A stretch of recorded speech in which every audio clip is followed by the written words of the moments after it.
Pronto. Iniciamos nossa aula de hoje, né?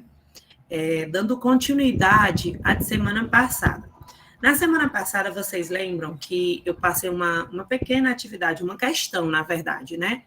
Sobre as massas de ar, especificamente do Brasil, né? Eu pedi para vocês descreverem quais são as 5 massas de ar do Brasil, lembram, né?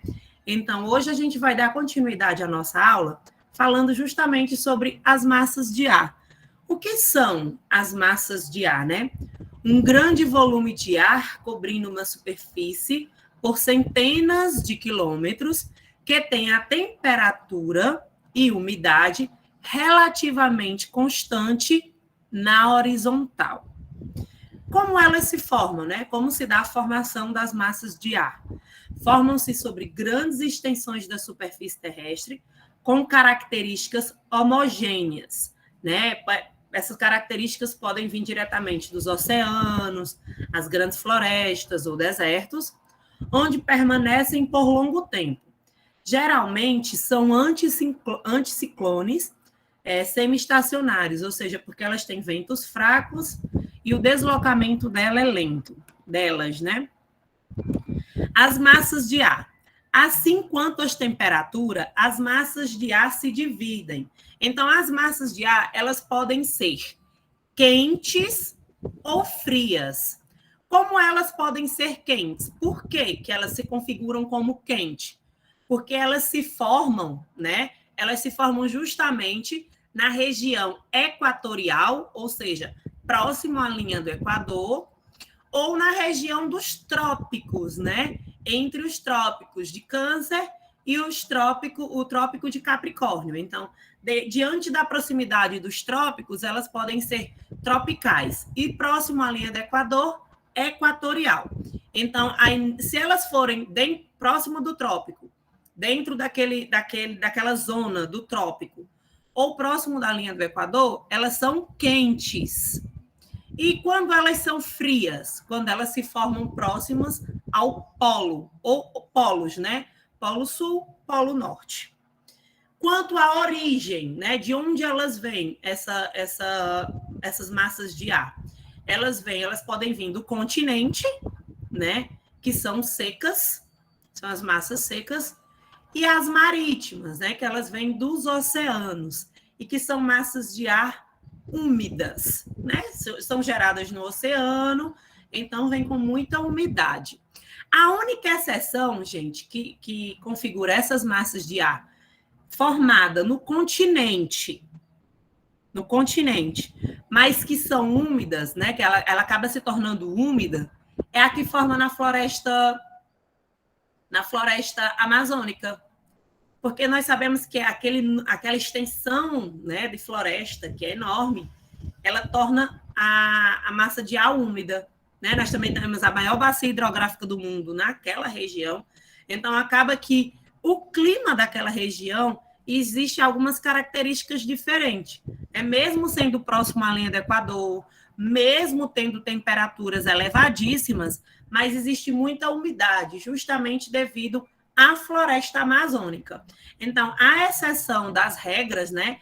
Por que as massas de ar, a massa de ar equatorial ali, a MEC, né? Massa de ar equatorial do continente que forma aqui no Brasil, ela não é seca por causa da floresta amazônica. Né? Então, é a exceção da regra. E aí eu trago para vocês, eu apresento para vocês as massas de ar brasileiras, em 2 perspectivas diferentes, durante o verão e durante o inverno. Primeiro, eu quero trabalhar com vocês aqui a questão da nomenclatura ou da sigla delas. Se vocês observarem, todas as massas de ar começam com M minúsculo, né? Então, já é um padrão, observem aí, né? Um M minúsculo. Quando vai falar, né? Quando vai falar da massa de ar, de onde ela está localizada, né? Se é justamente perto da linha do Equador, se é entre os trópicos, né? Ali próximo do trópico de Câncer, o trópico de Capricórnio, ou se é polar, nós vimos que tem uma letra maiúscula, Então, massa equatorial, o E é maiúsculo. Massa tropical, o T é maiúsculo. E massa polar, o P é maiúsculo. E de onde elas vêm? Se é do oceano ou do continente. Então, o C é minúsculo, ou o A, que é a do Atlântico, né? O Oceano Atlântico, fica um A minúsculo. Então, M minúsculo, porque todas começam com massas, né? O nome. Se é equatorial, se é tropical ou se é polar, é TP maiúsculos. E aí, se elas vêm do Oceano Atlântico ou do continente, C ou A minúsculos. Então, vocês observem aí na imagem que tem duas perspectivas diferentes, né? Justamente durante o verão, elas se deslocam num percurso diferente e durante o inverno também tem outros percursos, né? E fica bem claro aí na imagem. As massas de ar, gente, elas influenciam muito em outros fatores quando elas se deslocam, né? A questão das chuvas, né? As massas de ar, elas acabam influenciando na formação, como se formam, né, as chuvas. Aqui também não vai ser diferente, né? Então, nós temos variações enquanto chuvas, e eu vou apresentar para vocês. As chuvas convectivas ou chuvas de convecção, né? São aquelas chuvas que têm o ar úmido em contato com a superfície terrestre, muito aquecida, naturalmente que aquece também o ar, né? E aí, ao aquecer, o ar torna-se mais leve, expande-se e acaba subindo. Ao subir, o ar arrefece, ou seja, o ar esfria. Aumenta a umidade relativa até a saturação, após o que ocorre a condensação. O vapor de água e a consequente formação de nuvens e de precipitação, ou seja, esse movimento de sobe e desce, né? Porque sobe esse ar quente, quando ele sobe e entra em contato com as camadas da atmosfera que são mais frias, né? Lembrem-se, quanto maior a altitude, mais frio. Então, esse ar quente, que ele é mais leve, vai entrar em contato com esse ar frio, que é mais denso, e acaba formando as nossas nuvens, que depois essas nuvens, né, a umidade que estava no ar quente, se condensa, se transforma no que nós conhecemos como as nossas chuvas, e acaba caindo, né? Isso aí são as chuvas de convecção.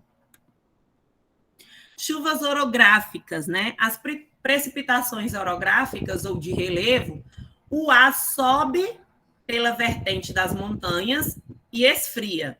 Ao esfriar, aumenta a umidade relativa até a saturação, após o que ocorre a condensação do vapor de água e, consequentemente, a formação de nuvens e precipitação. Esse aqui, nós vimos aí que existe esses morros, né? Essas montanhas, essas serras, que dificultam a passagem do ar. Por isso que ele tem uma maior dificuldade para ultrapassar essas serras e formar as chuvas, né? Isso acontece muito aonde? Por exemplo, as serras do mar de São Paulo, Rio de Janeiro, né? Isso aí tem muitas serras lá naquela região e justamente é uma característica muito forte daquela região. As chuvas frontais. As precipitações frontais formam-se quando duas massas de ar com temperaturas diferentes entram em contato. O ar quente, por ser mais leve, eleva-se por cima do ar frio, que lhe serve de rampa, né? Fica por baixo. Ao subir, o ar esfria, aumenta a umidade relativa até a saturação, após o que ocorre a condensação do vapor de água e a consequente formação de nuvens e de precipitação. Gente, esse também é uma característica do que a gente escuta muito nos jornais falarem, né? Das frentes frias. Uma frente fria está invadindo o sul do Brasil, uma frente fria está invadindo o sudeste do Brasil. E aí aquela frente fria já estraga o final de semana das pessoas, porque sabe que vem muita chuva e tal. Por quê? Porque é justamente o encontro, né? O encontro da massa de ar distinta. Duas massas de ar diferentes, uma quente e uma fria. né? A fria que vem do polo encontra com a massa tropical ou equatorial, e aí o limite dessas duas massas de ar acaba formando a frente fria e também as precipitações frontais. Como vocês podem ver na imagem, a frente fria ela é representada muitas vezes, até quando a gente vê a leitura do tempo, né? Aquela fala da moça do tempo, por esse tracinho aí, esse monte de triângulos, né? Então, a frente fria são fenômenos que muitas vezes aparecem assim repentinamente. Há quem consiga, né, fazer a sua, como é que eu posso dizer, a leitura antecipada de uma frente fria e tal, mas realmente ela vem com força total quando ela aparece, né, a frente fria. Quando a gente fala de clima no mundo, a gente tem que ter noção e ter conhecimento das zonas climáticas, né? As zonas climáticas, ela é como é dividido o nosso planeta em zonas. Se vocês observarem aí, essa faixa vermelha é a zona tropical, né? Porque está entre os trópicos. A linha do Equador é o que divide ao meio o mundo em hemisfério norte e em hemisfério sul, né? O trópico de Capricórnio está abaixo, o trópico de Câncer está acima. Por isso, toda a região, vocês estão vendo que o Brasil quase todo está na zona tropical, né? Com exceção ali da região sul do Brasil, que vai fazer parte da zona temperada do sul, né? Que essa temperada já é a transição do tropical para a zona polar, se vocês observarem. E aí, quanto mais distante da linha do Equador, vamos lembrar, né? A questão de latitude, um dos fatores do clima. Quanto mais distante da linha do Equador, mais frio é.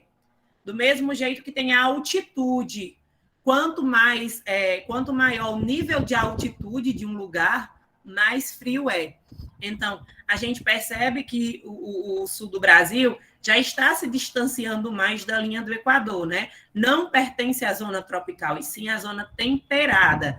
Por isso que quando a gente estuda sobre os climas, o sul do Brasil é subtropical ou clima temperado, né?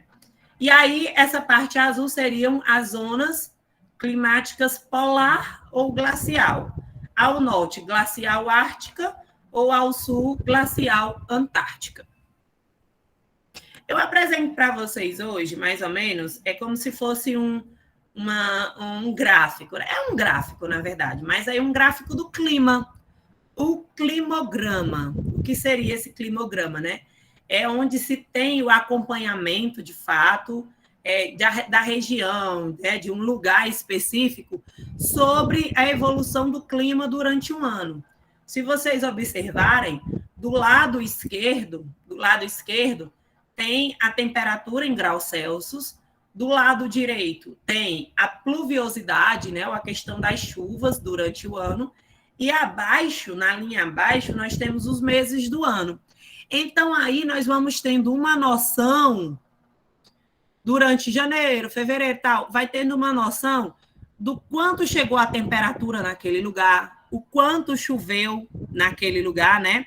Então, aí vai se formando, vai tendo uma noção, né, da evolução, tanto da temperatura quanto da pluviosidade, né? Qual mês chove mais, em qual mês choveu menos. Isso é uma análise, né, do climograma que seria o gráfico do clima de um lugar, né? De como se faz essa anotação, de como se faz esse controle. E aí eu trago para vocês também outra informação sobre a questão das temperaturas do clima, que é justamente a amplitude térmica. Quando vocês ouvirem falar sobre amplitude térmica, nós vamos estar falando sobre a diferença que existe entre uma temperatura, a maior temperatura de um lugar e a menor temperatura de um lugar. Aqui na imagem, eu trago como exemplo para vocês um lugar com temperatura máxima de 25 graus Celsius e a temperatura mínima 10 graus Celsius. Então, eu trago essa referência. A diferença de 25 graus para 10 graus, bem simples, né? 15 graus Celsius. Mas aí o que eu quero trazer para vocês, na verdade, não é a temperatura em si, as duas temperaturas. Eu quero que vocês entendam que amplitude térmica é a diferença que existe entre as duas temperaturas. Porque se a gente observar aí, essas duas temperaturas, a temperatura máxima desse lugar aí ainda não é muito quente, né? Se a gente pensar em máxima, a gente vai pensar só em 38 graus, 40 graus? Não, por exemplo, a temperatura desse lugar aqui são 25 graus. É um clima super ameno, super gostoso. Então, não significa que a temperatura máxima tem que ser aquela bem quente, né? Aquela super, super alta. Não, significa... O que é que eu quero que vocês saibam? O que é amplitude térmica? É a diferença da temperatura máxima de um lugar e a temperatura mínima desse mesmo lugar. Então, vocês existe no Brasil, nós sabemos que o nosso Brasil é enorme, né? Como eu estava mostrando anteriormente, o nosso Brasil ele pega os dois hemisférios. O Brasil tem territórios no hemisfério norte, o Brasil tem territórios no hemisfério sul, né? Então, existe uma mudança climática gigantesca dentro de um mesmo país, né? A gente vê lá em cima, bem próximo da linha do Equador, né?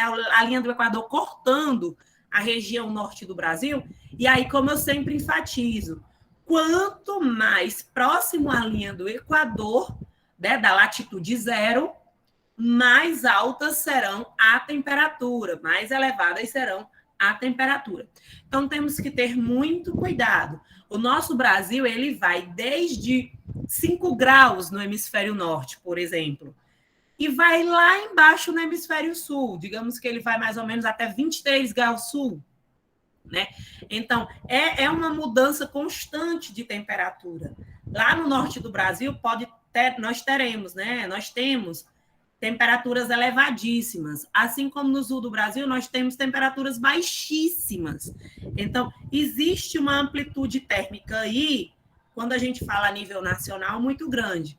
Mas, em compensação, se a gente for ver a questão dos climas do Brasil, existem lugares que têm climas com amplitude térmica pequena, ou seja, a diferença da temperatura máxima para a temperatura mínima é pequena, mas, como no exemplo aí, existem lugares do nosso Brasil que a diferença entre a temperatura máxima e a temperatura mínima é grande, porque nós estamos vendo aí uma diferença de 15 graus no exemplo, né?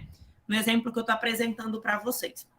E aí eu chego precisamente nos climas do Brasil, né? O nosso Brasil, como eu estava dizendo para vocês, é um país gigantesco, né, de dimensões territoriais enorme, né? O Brasil é um continente, né? O Brasil é um país continental de extensão territorial gigantesca. Então, nós vamos conhecer um pouco mais sobre os climas que compõem o nosso Brasil, né? Equatorial, a gente percebe o equatorial aí na região norte, quase que contempla toda a região norte do Brasil. Elevado índice de chuvas, vamos lembrar dois fatores importantes que compreendem essa região, né? Justamente a floresta amazônica, nós sabemos que a floresta amazônica traz muita umidade para o clima, e a própria bacia hidrográfica, né? Nós temos a maior bacia hidrográfica do mundo aí. Então, alto índice elevado de chuvas aí, temperaturas elevadas o ano inteiro, né, bem próximo da linha do Equador, e nós temos a região aí da floresta amazônica, toda a Amazônia aí, né? O clima equatorial. Já o clima tropical, né? E lembra a música de Jorge Benjor, né? Moro num país tropical, né? Nós estamos entre os trópicos, né? Intertropical.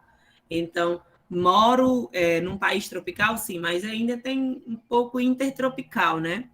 Predominantemente no país, vocês olhem aí, que realmente boa parte do nosso Brasil é tropical. Verão quente e chuvoso. Inverno, quando acontece o inverno, né? Frio e seco.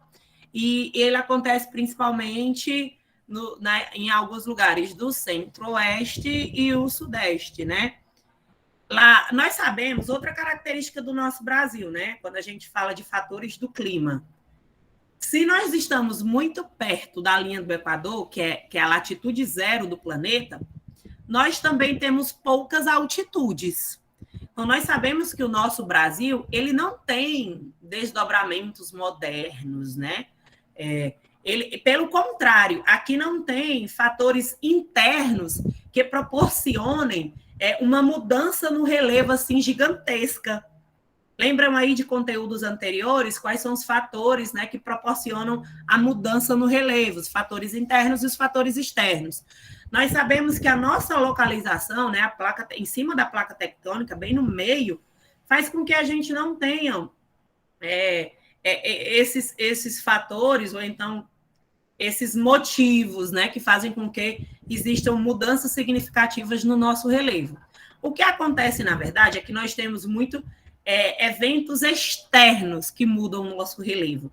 Então, ao contrário de ter relevos altíssimos, né, altitudes elevadíssimas, pelo contrário, nós temos baixas altitudes aqui no Brasil, serras, montanhas e tal. Alguns lugares se destacam, né? É a exceção da regra. Justamente lá no extremo norte do Brasil, eu já mostrei para vocês em aulas anteriores, né? O Pico da Neblina, por exemplo, o ponto mais alto do Brasil, é no extremo norte, né? Planalto das Guianas, as Serras do Mar, aqui na região litorânea do sudeste do Brasil. Então, são pontos assim de exceção da regra, né? Porque o nosso Brasil, ele desse tamanho, né? Ele é gigantesco, mas ele não tem elevadas altitudes. Por isso, na maioria das vezes, a característica do clima, com exceção do sul do Brasil, é de elevadas temperaturas, né? E aí, porque os fatores externos contribuem muito mais para a mudança do relevo, chuva, vento, né? Então, aí faz diminuir o tamanho do relevo e não aumentar o tamanho do nosso relevo. E aí, predominantemente, né, o tropical, eu já falei, e agora nós vamos para o semiárido. Semiárido, que aí é precisamente a nossa região onde a gente mora, né? Chuvas escassas e irregulares, temperaturas elevadas, sertão do Nordeste, né? Aí nós vivemos esse clima, né? Nós conhecemos muito bem o que significa esse clima na nossa vida, as baixas altitudes também aqui, né? E aí vamos lá, tropical de altitude, média térmica menor, em função justamente da altitude, bem ali nas serras do Sudeste, né?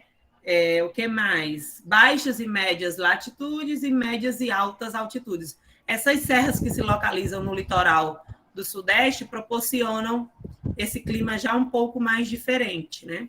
Tropical úmido, né? A zona da mata, gente, né? A zona da mata aí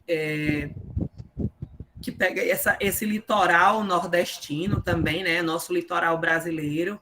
E aí tem algumas chuvas fortes, né? Na zona da mata, justamente pela proximidade com o oceano, né? E essa proximidade com o oceano faz com que o ar seja mais úmido, né? E aconteça todos aqueles processos que eu já mostrei anteriormente nas formações da chuva. E aí a gente chega no último clima, assim, o clima o mais diferente de todos, né? Que é o subtropical ou temperado, que é justamente na região sul do Brasil, né? Porque lembrem, quando eu mostrei a zona, ele se localiza numa zona climática diferente da tropical, já é a temperada, ele já é bem mais distante da linha do Equador, por isso as temperaturas são mais baixas lá, né? Lá existe uma regularidade maior na distribuição de chuvas ao longo do ano. A amplitude térmica, olha aí, já uma curiosidade, né? Porque vai ser até um questionamentozinho do exercício que eu passei para vocês. A amplitude térmica da região sul do Brasil, né? Do clima subtropical, é a maior, porque a diferença da temperatura máxima para a temperatura mínima é grande nessa região e proporciona justamente essa amplitude térmica maior. Então a região sul do Brasil, né, o clima subtropical é justamente esse clima mais diferente dos outros climas do nosso Brasil, né? Ele vem com um perfil bem diferenciado, justamente pelas baixas temperaturas.